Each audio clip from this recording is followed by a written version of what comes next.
They only say these things to try and hurt me, tear me down, repeatedly.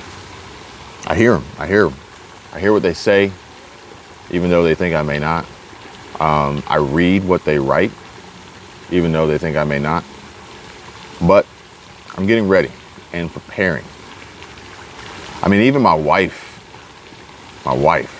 and my closest friends, they tell me this all the time. They say it.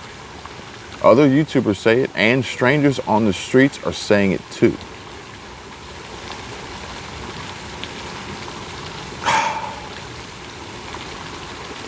Welcome back, everybody. Welcome back to another video. Welcome back to the channel. My name is Kevin, Kevin in all caps. YouTube.com/@Kevin247. Please hit the like button, subscribe, smash that like button actually. And please note that there are scammers and spammers in the bots in the comment section down below. Do not get caught off guard. Do not fall for their tricks. I am not trying to contact you. I'm not trying to text you or WhatsApp you. I'm not trying to invest money for you or provide you with any sort of prize to a contest for which you've never entered to win.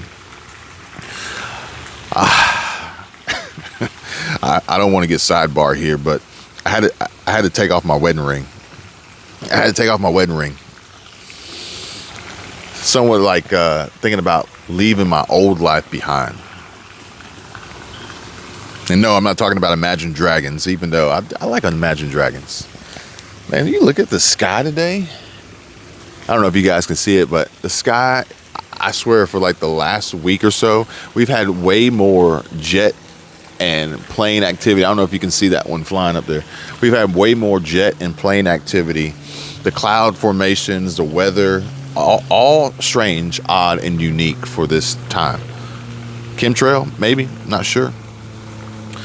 But ultimately, a friend of mine, he informed me of the risks of wearing a wedding ring, particularly the one that I have now, which is tungsten. I don't know if you guys can see that.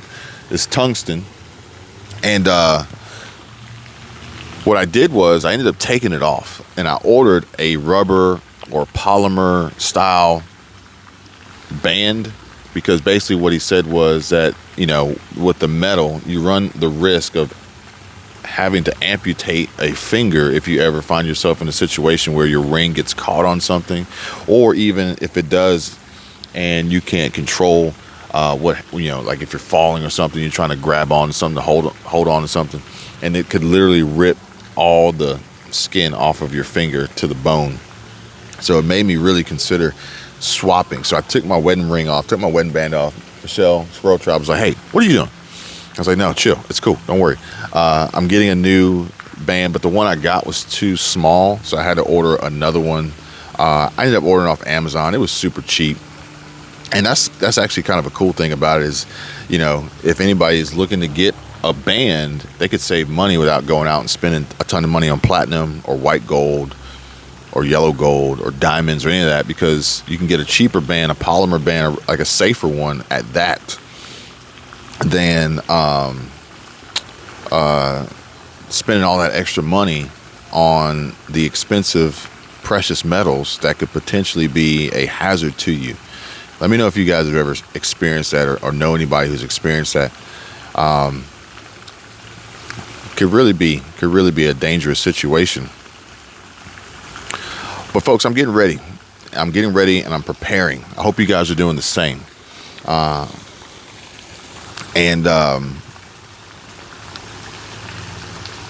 Questions, comments, concerns coming in about me quitting YouTube. Also comments coming through about too much fear mongering, which is ironic because I feel as though the comments are fear mongering. Some would say that the content is fear mongering, but I'll let you guys be the judge. I'll let you guys decide. There's a period of time here recently, we were working for free because of the problems with the YouTube algorithm, and I showed you guys how the back-end YouTube studio showed that we received $0 for the days that we were uploading videos despite getting thousands of views. And it's again a part of preparing. It's about preparing and getting ready and addressing some of the talk. And it's a little worrying too, because I've received emails and offers of paid promotions. And this is where things get really sketch, folks. Paid promotions to not talk about certain things. Paid offers, sponsorships to not talk about certain topics and things that can help people prepare, help people get ready. This is the world we live in today, folks. However, I'm not super interested in these paid promotions. I'm not super interested in these sponsored videos. I prefer to make the content that I want to make, how I want to make it, when I want to make it. I'm actually going to show you guys. I'm going to share this with you so you can see it. So y'all can see that. We're going to talk about getting ready. We're going to talk about preparing, okay? And the key here is, and this is from ready.gov, prepare now, stay safe during, and be safe after.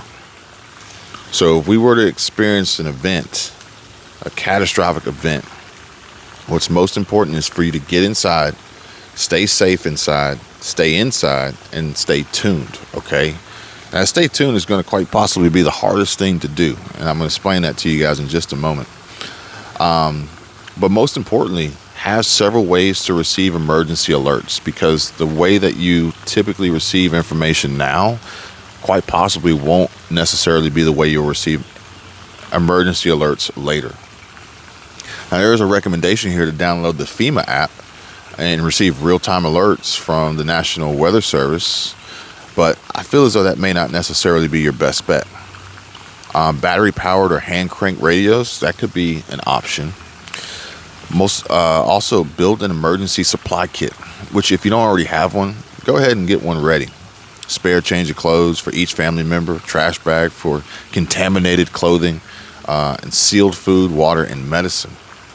Medicine is going to be huge. A lot of people try to prepare, try to get ready, try to prep, but their medication is quite possibly their weakest link, as that will be a finite resource. We watch the movies, we see that's typically what gets rated first is the pharmacy. Making it a family emergency communication plan, which actually G.I. Justin shared on one of his videos, which was the no commo plan. Ultimately decide where your family will meet if you cannot meet at home. Identify an out-of-state contact who you can inform of your whereabouts and safety. Make plans with friends or family to identify safe places to stay if you need to evacuate. Familiarize yourself with school, work, and care facilities. Plans for staying inside, sheltering in place, and evacuation.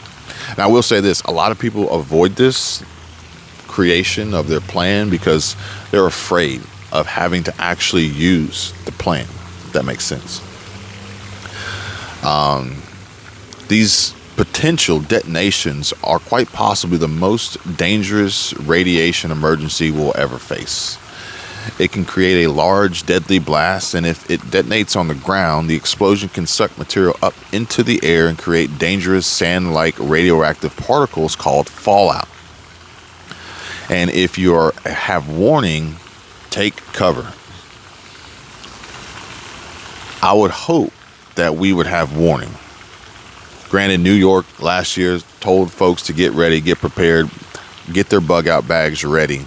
And if you have a warning, take cover from the blast behind anything that might offer protection. If you're outside, lie face down to protect exposed skin from the heat and flying debris.